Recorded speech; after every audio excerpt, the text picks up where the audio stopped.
Hello, and welcome to today's webinar, Returning to a Healthy Workplace. We have the opportunity to have Michelle Dempsey from DX Dempsey with us. I'm Sue Riley. I'm the director for the Family Business Alliance. And the FBA is a membership organization based at Wilkes University and Penn State Scranton, offering educational programming for family and closely held businesses that enhance and grow them in Northeastern Pennsylvania.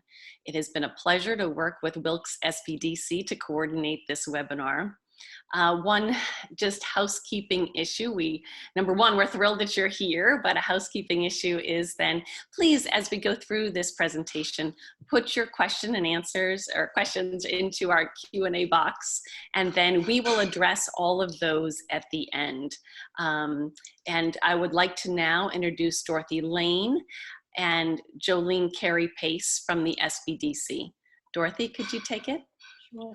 Hi, I'm Dorothy Lane, and I'm the director of the Wilkes University Small Business Development Center, and we are thrilled to partner with the Family Business Alliance on this very important program. We've had so many of our small businesses reach out to us, asking us the questions about what they need to do to prepare their workplace for their employees to come back and their customers.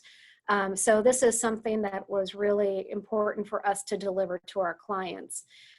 Just a few words about the Small Business Development Center. We are funded by the Small Business Administration on the federal side and the Pennsylvania Department of Community and Economic Development on the state side, and also we get some support from Wilkes University as well. Our territory covers 5 counties. We're in Carbon, Columbia, Luzerne, Schuylkill, and Sullivan counties. And we provide no-cost confidential consulting to startup businesses as well as existing businesses. And right now we've been busy working with a lot of folks on disaster funding that they need and trying to work through all of the issues that have come up as a result of the pandemic. So if you are in need of any sort of assistance and you're not a client, please reach out to the Wilkes SBDC and we will do our best to help you. And if we can't help you, we can direct you to the right people who can help you. But having said all of that, I'd like to turn this over now to Michelle Dempsey of DX Dempsey, who will enlighten all of us on what we need to be thinking about as we get back to work. All right, great. Hi, everybody. It is an honor and a pleasure to be here. I am, especially with these two incredible organizations, I'm Michelle Dempsey. I'm president of DX Dempsey, where we design inspiring places that tell your brand story. And today what I want to do is go through everything we've been doing at our workplace to get ready for the staff to return. Because the problem is that COVID-19 turned the world upside down. We all had to quarantine and shelter in place. And right now, the feeling is people are a little nervous. They're a little, we just went into green, came out of yellow into green, and there's still a little bit of anxiety about going back to work and being out and about again. So what we want to do is help you to help yourselves and your staff return to work with peace of mind and less anxiety. So we're going to take you through, we have developed a presentation and a checklist that you can download on our website, which is www.dxdempsey.com. Scroll to the bottom of the page and it says Returning to a Healthy Workplace. And all this information is there, but we thought it would be much more engaging and dynamic if we went through it with you today in our workplace, because these are all very affordable and easy to implement ideas to make the workplace healthier. And if it's not, if it's not simple and easy and cost effective, it might not get done. So we wanted to make sure that it met those criteria. So with that in mind, we'll start the tour. And at the end, we would love you to have questions, and we invite you to, if we missed anything or if there's anything on your mind, please ask. Or even like, where do we go from here? So right now we are in the, we're going to take you through the typical areas of a typical workplace. And where most people start their journey when they come to work is the reception area. And of course, what's the first thing that you do when you come to work in the morning is you come through the door and you touch the doorknob, right? So these are the touch points. These are the first step here is the touch points that we want to minimize and sanitize touch points. So part of the new protocol for cleaning will be wiping these down every day, the doorknobs. But what we also did, this is actually a quick set antimicrobial doorknob. So it really minimizes the germs and contagions that stay on the surface. And it costs like $12. So this was a really great investment to, again, create that peace of mind. And Corey, who's filming here, and you'll get to meet him later from my office, he actually changed it out. So that was a really great first step. And then when you come in, you turn on the lights, right? So we haven't changed these out yet because we touch these once a day, but we are definitely considering antimicrobial plates and switches as well. But at the end of the day, these will get wiped down before we go home. And when you come into the office too, 80% of the dirt in the office comes in on your feet, and just 5 feet of floor mat, of a dirt grabbing mat, takes 40% of that dirt away. So we have a mat now inside of our office that can get rid of that dirt as you come in, so it's less particulates in the air to breathe in and gather in the carpet. You can't believe how much dirt can gather in a carpet over time. And then if somebody was coming in with mail, we have our mail person comes in every day. Right over here, we have our recycling box, and we've asked them to put the mail into that recycling box where it can sit, and then before we distribute it, we can wipe it down or give it some time, you know, and then wipe it down before we pass it out to people in the office. And of course, also, you know, if we have guests. Now we don't have, most of our appointments most of our guests come in by appointment, so it's not like we have people coming in and out every day. If we did, we would certainly have a plexiglass shield here, but maybe a temporary one so that it would keep both parties safe. And they're very easy to install. They just sit right on top here. We don't feel we need that in this particular case, but if we did, we would certainly install that right away. And then everybody, when you come in, get your hand sanitizer, right? Just to make sure we're, keeping clean, because our hands, and we'll get to personal hygiene later, but washing hands and watching our personal hygiene is going to be very important to all this. So as we move through here, we're going to go into the general workplace. And one more note on the doors. This door over here obviously had a handle. If you have other doors throughout your office space, certainly bathroom doors, if you can do the latchless doors, like one that you can grab with your arm or with your foot, then you don't have to use your hands, and that's even better. So now we're going to move into the general work area. So as we come into the general work area, and this is where a lot of people spend their time, as people come back, and right now you'll see our office, it's pretty empty, because what we've decided is that we're going to use July as a transition period. So we said everybody's going to come back as of August, and just a couple of us are back now to kind of figure out, what's missing, what do we need, what do we have to, like our water service has to get going again and things of that nature. So we're taking care of that while we're here. And everybody's going to come back in August. And so when they come back, obviously our workstations are already spaced 6 feet apart. And when people are at their stations, they're not facing each other. And we do have these nice dividers between our desk areas. But if you don't have that, you can certainly, there are dividers. We list them on our checklist that you can buy, especially if you have a benching situation where people are very close together. And you want to stagger them in the meantime as best as you can. Same thing in the conference rooms, like the 6-foot distancing as much as you can everywhere. If you need to bring people back sort of a little bit at a time, you can do that too. Maybe you have different days that people come back until it's safe for everybody to come back. And so that's one thing we did.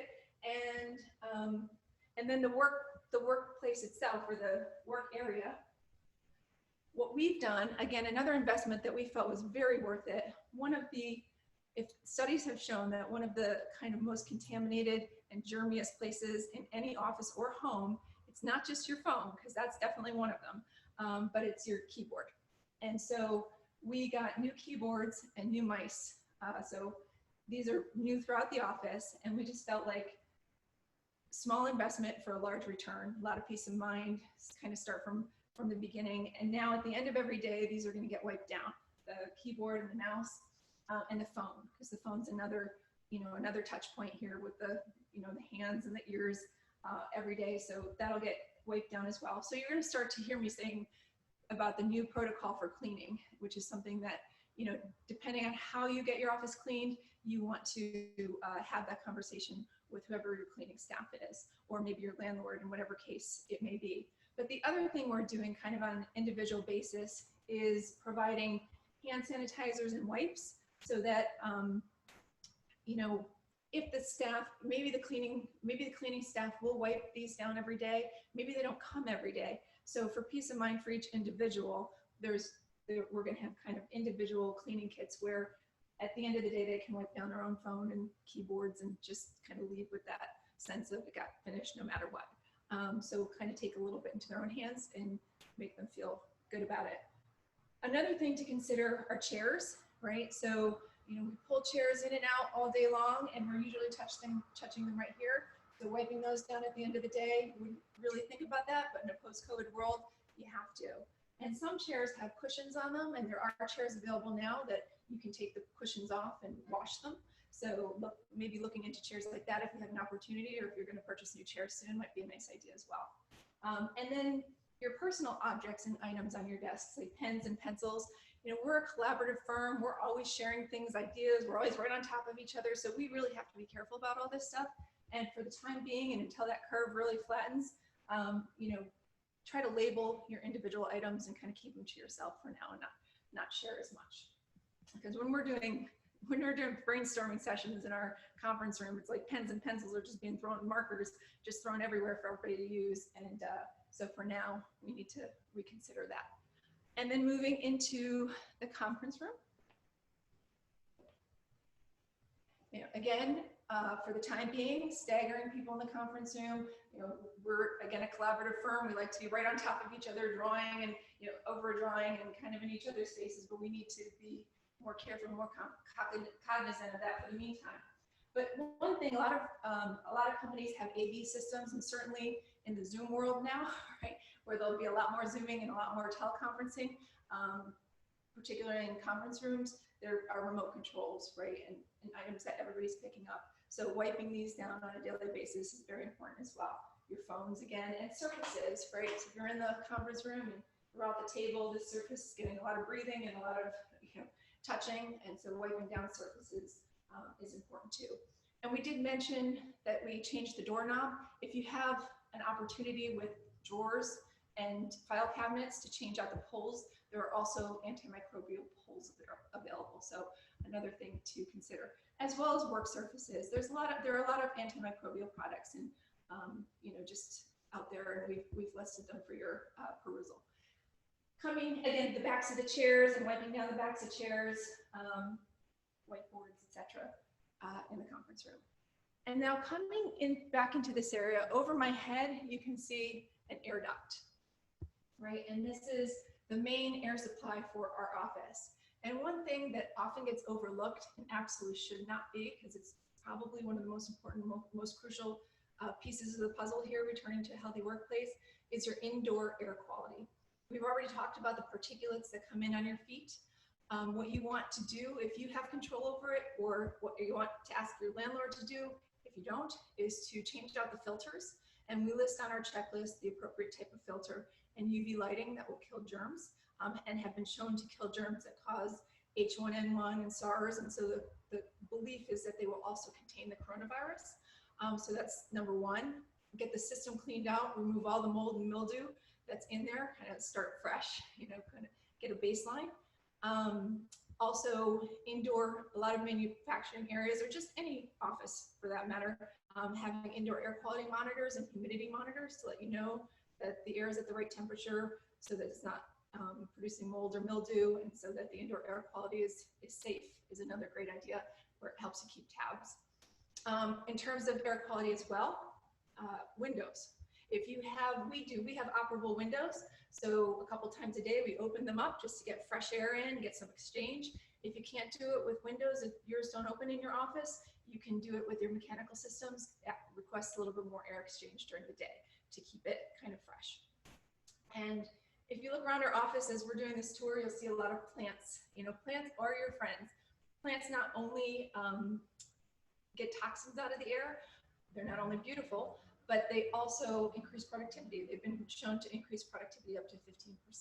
So they're your friends in all kinds of ways, and definitely worth having around in the office. And that's another really simple economical solution. And the floor, our floor is actually, you know, we're very big on sustainability at DX Dempsey. This floor was made out of recycled rubber from old tires. So we have to get it kind of wipe down the right way every day. But if you have carpet or tile, you know, and you're considering a renovation at some point, there are antimicrobial carpets and tiles now that you should consider. And one thing we did as we sort of moved down here to the next area, one thing we did, we requested from our landlord like a baseline cleaning. And we went to a company who we knew could do a great job and really get into all those nooks and crannies. Because if you think about it, if you look in your office, there's been stuff on your desk that's been sitting there for a while. And if you pull it away, there's probably dust bunnies and things all around. So getting that kind of, get us back to, like, again, that baseline clean, you know, everything has been wiped down and touched, and from the phones to the keyboards to the chairs, then you just maintain from there, and that makes it a lot easier. So that's kind of one really great recommendation I can give as well. Coming into this area now, we're an architecture and design firm, so we have a resource room where we pull materials all the time. So we've kind of, we're trying to now minimize how many materials we keep here, because they do pile up and we have them on the floor, and we want to keep the floor surface, you know, really open so we can clean it at the end of the day. So we're going to move these through here faster, and we're in the process right now of like getting as much out of here as we can. But then almost every office has your printer, copier equipment that everybody uses. And so this is one of ours. We have a plotter as well. And what we recommend doing here is having very close by hand sanitizer, of course, and then wipes to wipe it down after you've used it, you know, so after every individual use, it's getting wiped down. And so for machinery, like equipment that everybody uses, that's some good advice. And then moving into the break room, and the break rooms and the bathrooms, there's a lot of sort of similar checklist items to share. So we'll go over in the break room. We're not going to take you to the bathroom, but we'll kind of discuss that while we're in here.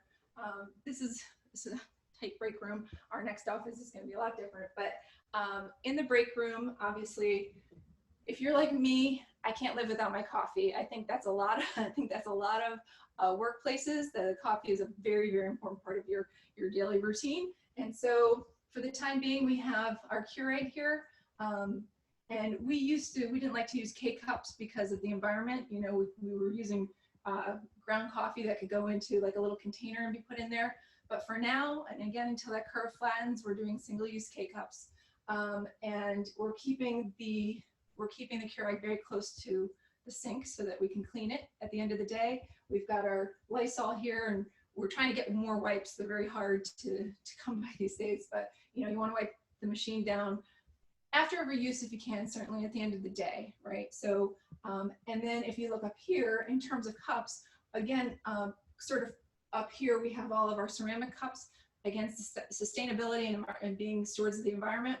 We didn't like to use cups over and over again, like throwaway cups, but for the time being, you know, cups that need ceramic cups that everybody touches and need to be washed are not actually the best thing during the coronavirus times, during the pandemic. So what we've done is we have single-use recyclable and compostable cups, coffee cups, regular cups, lids, bowls, plates, and even, if you can see here, we have, this is the forestry, this is the Forestry Stewardship Council. It means that the wood that made these utensils comes from forests that are sustainably harvested and renewed. And so we have our wooden cutlery with forks, spoons, and knives in here too. Single use, fully compostable. So after we use it, we can throw them away. But for now, again, a good thought. We have not yet put there are automatic faucets, touchless, that can be retrofitted onto existing faucets. We haven't gotten that yet, but we intend to for here. We do have our touchless soap dispenser right here. And on the other side, we used to use these paper towels all the time, but now we have our touchless, you know, towel dispenser.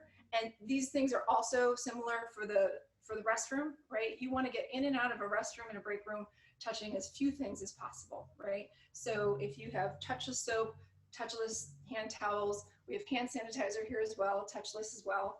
And in the restroom, if you have toilet seat covers, and if you have those latchless handles or touchless, you know, arm or foot pulls, all great ways to get in and out as germ-free as possible. Also in the break room, using either sensor activated, foot activated, or voice activated garbage cans, then you don't have to touch the garbage. And we have our recycling bin here. And I think that kind of covers the zone in here. Corey's nodding, so I know I got it. So coming back out into this area, I think what we also want to talk about is, there's sort of the idea of coming back and having all these physical touch points and things that we need to consider in terms of hygiene. And I do want, before I say this, I do want to touch into personal protection devices and personal hygiene. So you could see we had a lot of touchless soaps and hands. I mean, obviously you want to establish with your workforce a sense of personal, like if you're sick, don't come in. Sounds common sense, but make that, a new protocol. If you're sick, don't come in. We're in allergy season, so people are going to be sneezing. Sneeze into the crook of your arm. Have the hand sanitizers and tissues available throughout the office so that people can stay as clean as possible. Someone might forget their mask. Have your masks and personal protection devices available for people too, just in a scenario like that. In our office, we're going to allow, if you're sitting at your desk, kind of facing away from people, you don't have to have your mask on. But if you're getting up and moving around the office, we're going to ask that you wear your mask. And so I keep mine with me at all times. So just really being, washing hands is such a huge one. Keeping our distance from each other, and just having general kind of respect for like what we need to do now, because people have different levels of risk and toleration, but we have to respect everybody's levels of feeling safe. So a lot of personal protection advice there too. And then finally, COVID and this pandemic has taken a toll on a lot of people's mental health, and you can have a clean and amazing office, where you've managed every touch point and you've made it as healthy as possible. But if people aren't coming back in a good mental state of mind, that can disrupt things. So, consider having mental health resources available for your workforce. Maybe mental health checks. We have to get physicals every year. Why not mental health checks too? Maybe make it part of your healthcare. But let's also consider that our minds and bodies work together, and we have to kind of make it part of a whole.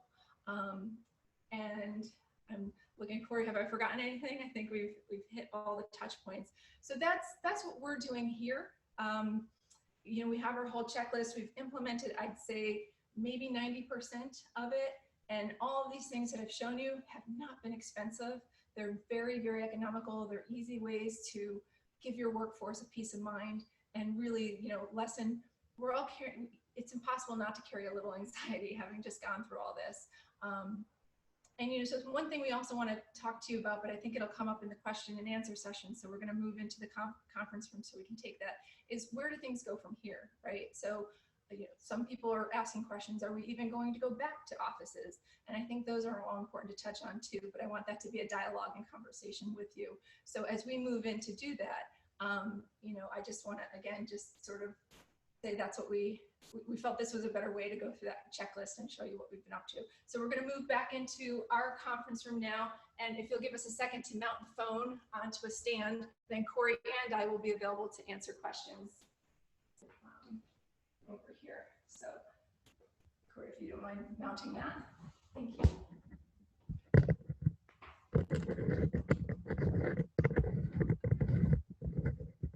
So hopefully you can see us now.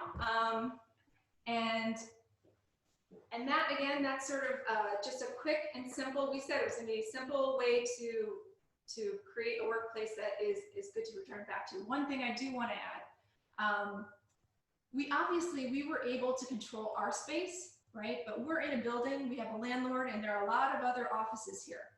And so one thing we did as a part of our returning here was we had a long conversation with our landlord. And we said, here are the things we need from you, because for our indoor air quality, for the cleaning services, for a new protocol going forward, like how is the cleaning service going to come? How often? What touch points can they do every day versus intermittently? And what are you going to do about elevators, bathrooms, stairwells and handrails. So there's really, you know, this is a team effort to keep us all safe and healthy. So those of you who have your own office buildings or spaces that you can control all this, that's one thing. But if you're in a building like this one with multiple offices, then I think it's important to have that dialogue and keep it going at all times. So we really have new protocols for ourselves moving forward because we have gotten this office to like squeaky clean. And you don't be too clean. A little bacteria is good for everybody, but you know, we want to make sure we're keeping it as safe as possible. But that's going to be constant conversation with our landlord to make sure that he's doing his part and we're doing our part. So with that, we're happy to take some questions. Sue, I'll turn it back to you. I think you're going to kick that off. Great. Thank you, Michelle. And it's great to have you here with us, Corey. This is Corey Tilburg from DX Dempsey. And I hope that your arms are okay after walking around for a half an hour with the phone. For you guys, so I'm sorry. This is great. I mean, great to have you both to answer questions. What my first question is, I see you both standing then in the conference room, and I think this leads to a question that someone has sent in. But you know, how do you figure out when you're, especially you guys collaborating on a project, like, have you talked about space to? Is the table wide enough to sit down at and sharing things? Like, have you thought about that? This is a very special vision that Michelle and I both agreed upon, where we would be within this proximity. But generally speaking, when we are at our computers, that is really the only location in this office that we're agreeing on as a whole office that you are not allowed to wear a mask. So in any sort of collaboration, even if you're 4 feet apart, 5 feet apart, if you think that you are within reasonable distance, we're all going to wear masks. Yeah, and you know, we have enough space in here to kind of stagger during a meeting. Honestly, Sue, it's going to be a learning. You know, there's going to be a learning curve here because we are used to being right next to each other, like drawing together. Let me give you your pen. You know, let me show you what I mean. Like taking pens out of each other's hands, and it's going to take some time to like realize, like, well, let me step in now and do something, and then step back and let somebody else do it. It's not like there's a hard and fast way. We just, again, it's knowing, kind of having that consideration for each other, knowing we want to keep each other safe. We have a real family-like culture here, and so we really care about each other. So we want to make sure we're always thinking of the other person and their best interest. It's going to add some challenge. There's no doubt about it. But we managed to figure it out over Zoom and keep our collaborative culture alive. You know, over a computer with pens drawing on screens and things of that nature. So that's how we're going to do it. It's not like there's, like you can see me already getting close to Corey again. It keeps happening. But we're just going to try to use common sense and, you know, keep the spacing and the personal protection masks on and do our best. Yeah, and I know that during this transition and coming back, it's easy to slip up. It's easy to walk away from your desk and forget your mask. I've done it probably half a dozen times already. So establishing some sort of like not a derogatory rule, but just feel free to let everyone know, hey, Michelle, mask, or call me out if I'm doing something incorrect. But just there has to be some sort of understandable correctional system as we move into this. So no one is being called out in a negative fashion, but so we just make everyone a little bit better. It's a lot of respect. It is. A lot of respect. Yeah. Right. So one of our questions that came in is asking you if you have employees that want to continue working from home. And if so, are you allowing that to continue, or are you requiring everyone to return to work? So that's why we have this transitional month, because there were people who were still a little bit wary of, you know, I'm not quite sure I'm mentally ready to return. I'd like to leave a little more time. I might want to get tested before I come back. So this is that's what we're going through this for. But as of August, our policy is going to be everybody's back in the office. We are a collaborative firm. That's what makes us, that's where our magic comes from. So, but we're going to do it with these very strict protocols and really making sure we have new habits and new ways of cleaning and handling our break rooms and our bathrooms. And that's why I've been in so many conversations with our landlord to make sure that everybody feels safe when they come back. So our personal, I don't have a 300 person company, but our personal approach, but I know others that do who have taken the same approach or maybe have been there the whole time, right? And it's just, so I've kind of borrowed from other companies, what are your protocols for the individual moving around the office so that everybody stays safe? And that's what Corey just mentioned. It's like at your desk, you're okay without a mask. You stand up, it goes on. And we keep our distance and we do these things. Just again, it's going to be a lot of learning curve, a lot of respect, because people have different feelings on this. But for us personally, you know, the remote is going to stop in August and we're going to be back. Right, and we have done a lot of research on this topic, so that works really well for us. But for a larger company that might not have the luxury of maintaining that 6-foot distance at all times, even when seated at desks, we have seen a lot of larger companies have implemented a 1-day on, 1-day off plan where 50% of the employees stagger and come into the office, and the second day they might be working from home. And the second set would be working from the office in that circumstance. And it would all be dictated on where those individuals are seated throughout the office. So I know local companies have been doing that as well. So if space is an issue, that is another way that you can tackle it. Yeah, and we do have, you know, one thing I've talked to Sue about is because we're a design firm, you know, right now we're talking about what do you do if you go back to an office that exists, right? Where we're just trying to keep our office as it is, as clean as possible and as safe as possible. But we were in the middle of designing a pretty large, you know, 30,000 square foot corporate headquarters. And so we got together with the client and we said, let's just make sure we have this opportunity now, right? Let's really see what we can do to make sure that, you know, I don't think is this the last pandemic where we're going to deal with, right? So how do we look at this with fresh eyes, with what we know now, and make sure that we're doing everything possible that people could return or maybe wouldn't have to leave even. So kind of a fresh approach. And if you have that opportunity, if you were thinking about doing a renovation or something of that nature before all this happened, you're in a good spot, because if you decide to do it now, what we know is that, you know, the contractor, the bidding prices are very competitive at the moment. That might change a year out, but right now they're very competitive. So you probably get some good pricing. And you have the opportunity to say, well, maybe instead of carpet, I'll do an antimicrobial tile. That's easier to clean. Or if I am going to do carpet, I'll do an antimicrobial carpet. So you can really start to look at the touch points and say, how would we, as we're doing with this other company, how do we design our break room to make sure that we're touching as little as possible in our bathrooms? And what do we do? Coffee is really important. We have, you know, 200 employees, and how do we handle this? And so we're going through and kind of figuring all that out. And you know, as Corey said, the coming back and staggering. Another thing I've been talking to a lot of people about, Corey mentioned the research.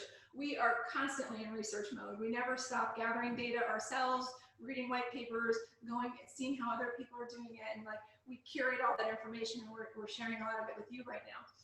I did talk to one company locally, you know, again, another large kind of manufacturing firm, and they said when they went remote, their productivity they measured this very well. When they went remote, their productivity took about a 20% nosedive. And they said some of that they attribute to people not being with the technology.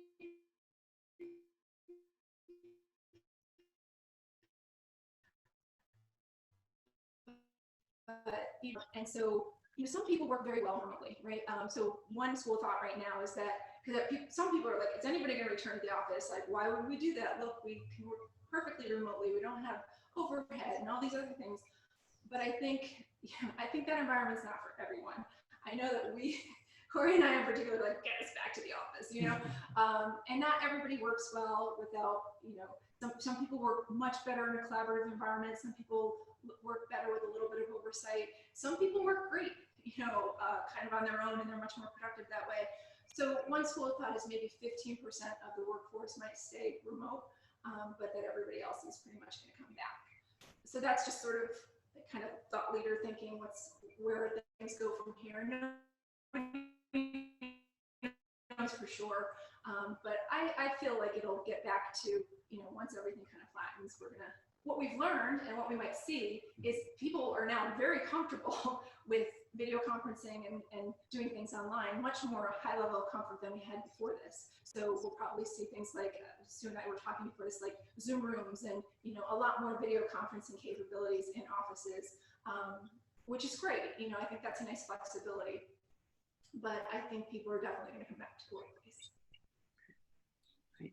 One of the things that I know that we had talked about trying to touch on that may keep people away. They know, like, coming into your office that you're doing everything you can to keep it clean, but like the overall building or the atmosphere that they're coming into, like what influence or what sort of things should you be requesting then of the landlord or the exterior of your property? That's probably the toughest piece of this puzzle for us, because we don't have the control over it. You know, I know what I want for my staff, and I know how much I care about everybody in this place and how we care about each other.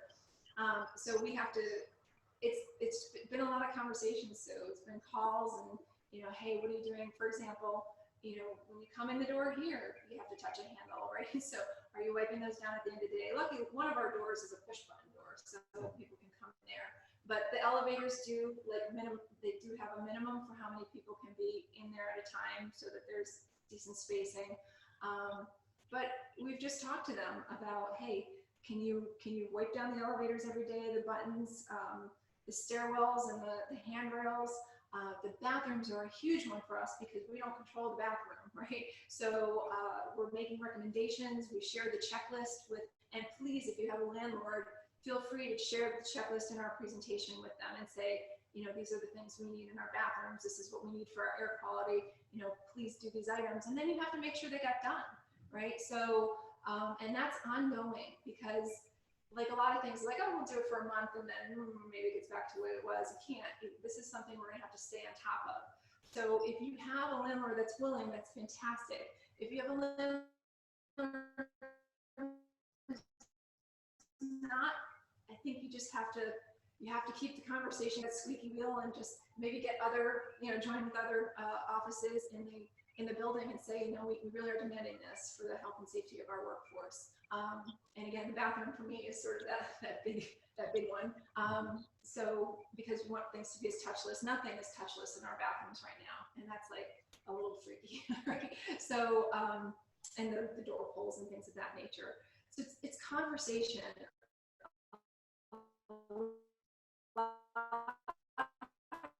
This is going to be like, help us out, because we need to care about each other's health and well-being right now. And so I think most people, our landlord is very open to a lot of that, but you know, it's money to make some of those changes. And so we need to kind of say, yeah, it's money, but this is what you're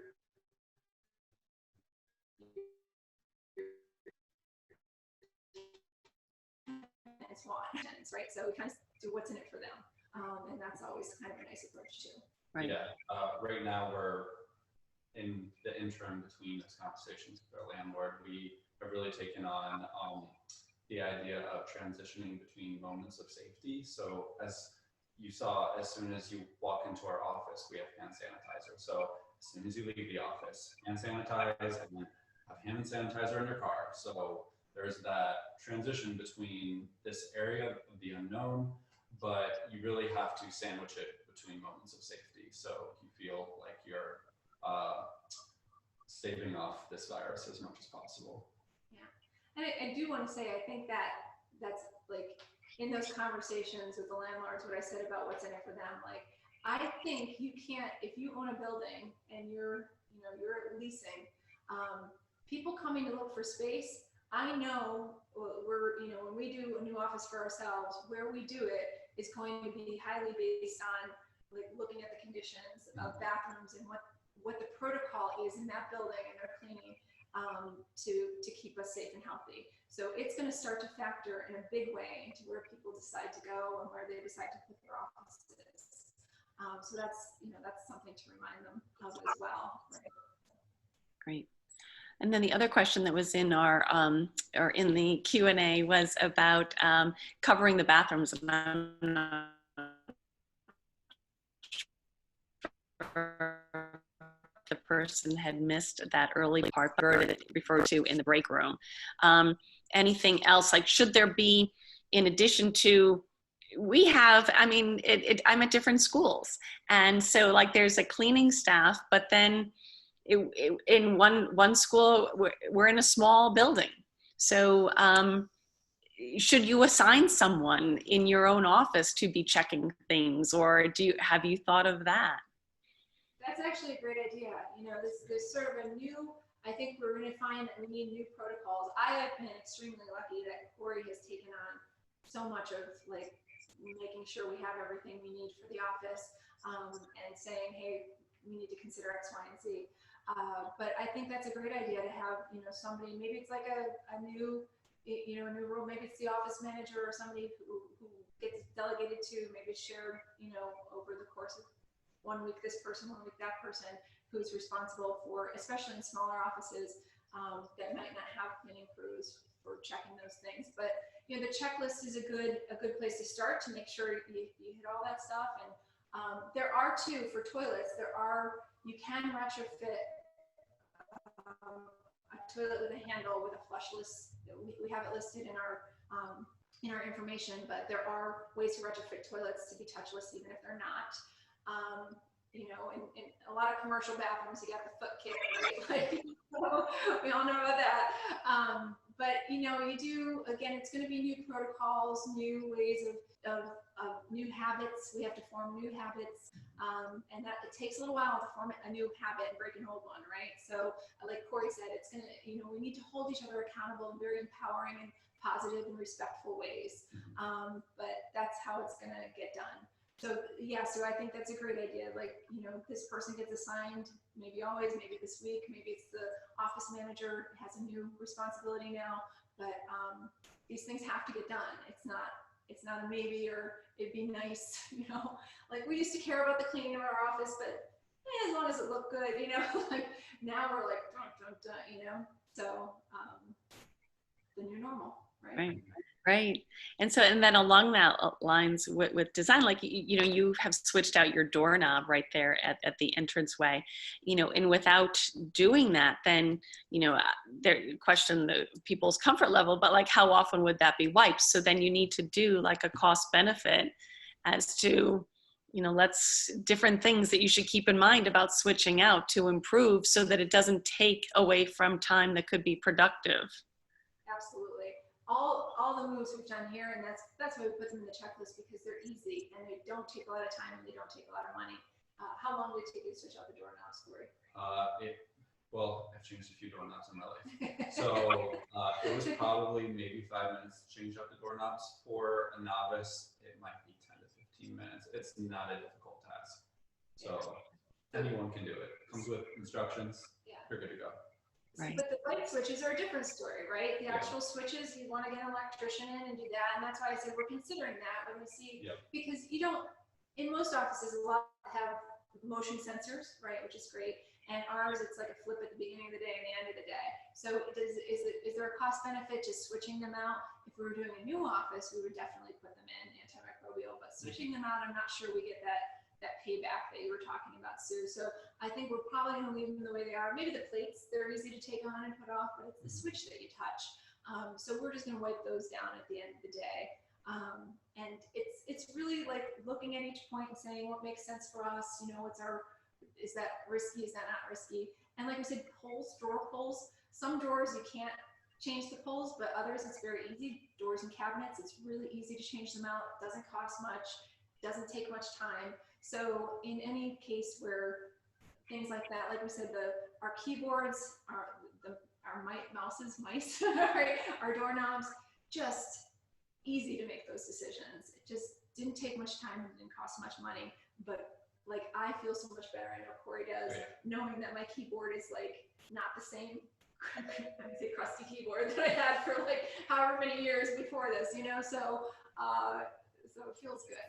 Those are easy decisions to make.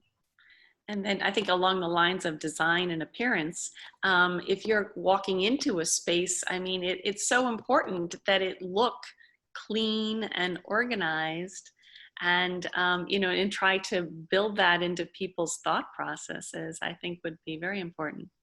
Well, it's not just the landlord tenant.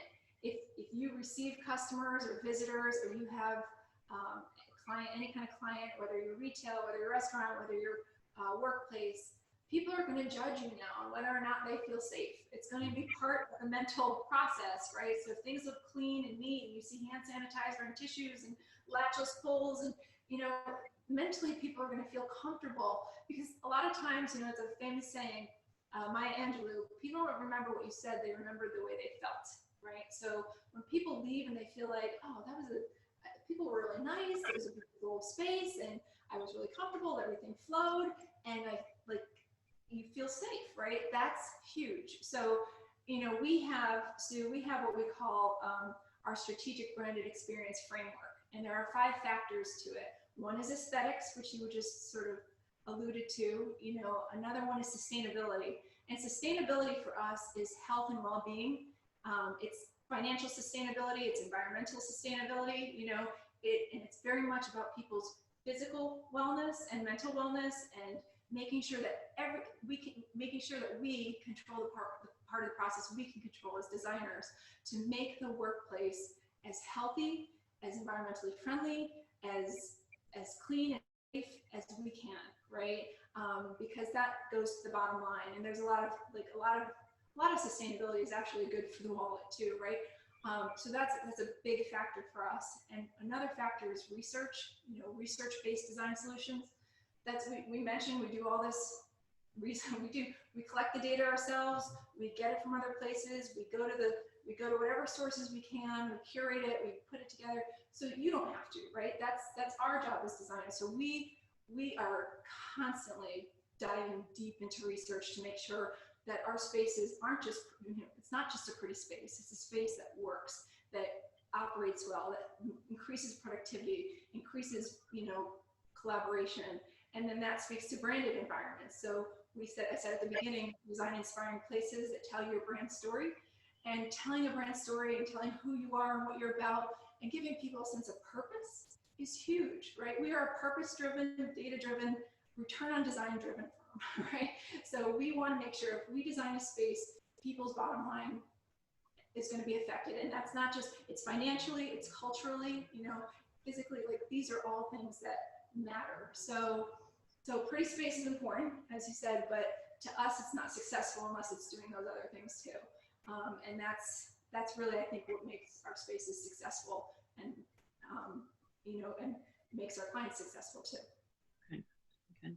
Well, I would encourage anyone else to put in any questions that they have, but maybe I will see, Jolene, do you have any questions, or Dorothy? Mine wasn't so much a question, but one thing that we're really encouraging too is for our clients to make sure that they have signage up, not only for their employees, but also for customers who are coming in, so that the customer understands and values the hoops that they've jumped through to make sure that it is a safe environment. Absolutely. Yeah. Fantastic idea. And I also encourage, you know, maybe just a one-sheeter protocol sheet to email, you know, to your entire staff, and to hang up in certain places around the office, just as a reminder. You know, here's the things, here's the way we're gonna be safe and treat each other safe, and these are the new expectations. But that's a great idea. Just, you know, and that's like having, you know, when we brand spaces, we like to have the vision and values of the company, because then people coming in and visiting know what you're about, right? And it's the same thing if you have that signage there that you mentioned. you know, it's like, hey, we're also about safety and protecting you and us, right? Like protecting our workforce and protecting you being part of our environment now. And that's a great idea. Jolene, do you have any questions? I don't have any questions, but I thought that was an excellent point, Michelle, about making the expectations of the employees and also the customers clear, just so there's no question about how things will be run and wearing masks and hand sanitizer. You know, if there's more solid foundation of how the guidelines are supposed to go in the office, and there's no question, things will run more smoothly. And look, it might not cover everything. We're going to learn things as we go, right? We're going to learn how we collaborate as we go. But there are certain things that are like just, they are kind of, these are expectations. And just writing them down and saying this isn't new. Can't expect people to know it themselves or to just, you know, sort of get it by osmosis, right? It's like, no, just like you have policies and procedures, this is our new, you know, our new protocol in the post-COVID, you know, workplace. And, you know, maybe after some time, some of those things can fall away. But for now, we need to be respectful to each other, and this is how we're going to keep each other healthy. I think is important. And so letting people know, letting customers know, letting clients know, letting your workforce know, I think it only enhances the culture, you know, that when people feel like you care, right? And I think that's how you get this across to people. This isn't us being draconian. This isn't us trying to like make you feel like you have to do all these new things. And, you know, this is because we care. This is because we care about you. We want you to be safe. We want your families to be safe. We want this environment to be safe. We want you to feel good when you come to work. And like, you know, you can, like, at least when you're here, you have a sanctuary, you know? So I would definitely encourage you to send the message that way. That's great. Any final thoughts or any last message you would like to get out for people to consider? You've done an awesome job, and just from everything, from the details to the touchless soap to really thinking about people's mindset as they're coming back. So when Jolene sends out the review, at the bottom there will be a connection to your website for this checklist. But just wanting to see if there's anything else that you wanted to add. I think you've covered so much and have given us so much to think about. Thank you. And, you know, and we encourage you, please, you know, contact us. And if there's anything, you know, if you learn it, we're always out there trying to learn more. We're in a constant learning process. So any ideas that people have that you're like, hey, have you thought of this? Just like you mentioned the sign when you come in, great. We're going to add that now to everything. So if you know, anybody who wants to share anything with us, because we are sharing this list with as many, this was sort of our way of giving back and contribution. So we want to keep improving it and making it better. But really, we're grateful for this opportunity. Thank you so much for letting us share this and show what we've done. You know, it's probably not perfect, but we're getting it as close as we can. And as we learn, we'll add and we'll continue to make it better. But we really appreciate this opportunity to get the word out to people about, you know, how to create a place that people feel safe coming back to, because there's enough anxiety out there without worrying about that. And so be gentle with your workforce. You know, just understand for a little bit that there's going to be an adjustment period for everyone. But if we stay, you know, if we support each other, if we really are all in it together, if we remain respectful to each other, if we care about each other, it'll all work out and we'll be great. Correct. That's great. Thank you so much. Jolene, do you want to wrap up here for us then? Yes, thanks, Sue. So I just have two quick housekeeping notes. I will be sending out a post-training event survey through the SBDC. I'd appreciate it. Encourage you to complete that survey in order to help us deliver programs that best suit your needs in the future. And also, we do have a 3-part series upcoming webinar in conjunction with Cole Creative. And I encourage you to register through our e-center, or you can also find the links on Facebook and LinkedIn to register for that. And that series will cover bringing your business online. Again, that's a 3-part series, and that starts July 21st. That's all I have. I don't know, Dorothy or Sue, if you have anything else you want to add. Just another upcoming webinar for the Family Business Alliance about the importance of governance in a family business during a time of crisis is next week. So that's on our webinar. That's on our website too, that you can register for that.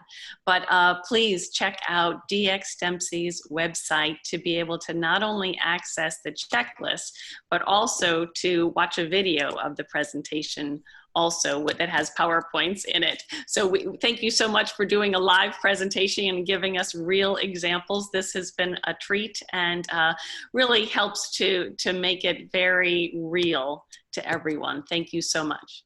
You're welcome, Sue. And you know, when we design our new space, because we plan on doing that within the next year, maybe we can bring you back and show you what we've implemented when we get to think of it from the beginning. So that would be a wonderful opportunity if you care to do that at some point in the future. That would be just fantastic. Well, thank you so much. Thank you, Michelle. Thank you, Corey, and Jolene and Dorothy. This has been a fantastic hour. Thank you so much. Thank you. Thanks. Care. Take care. Thanks again. Thank you.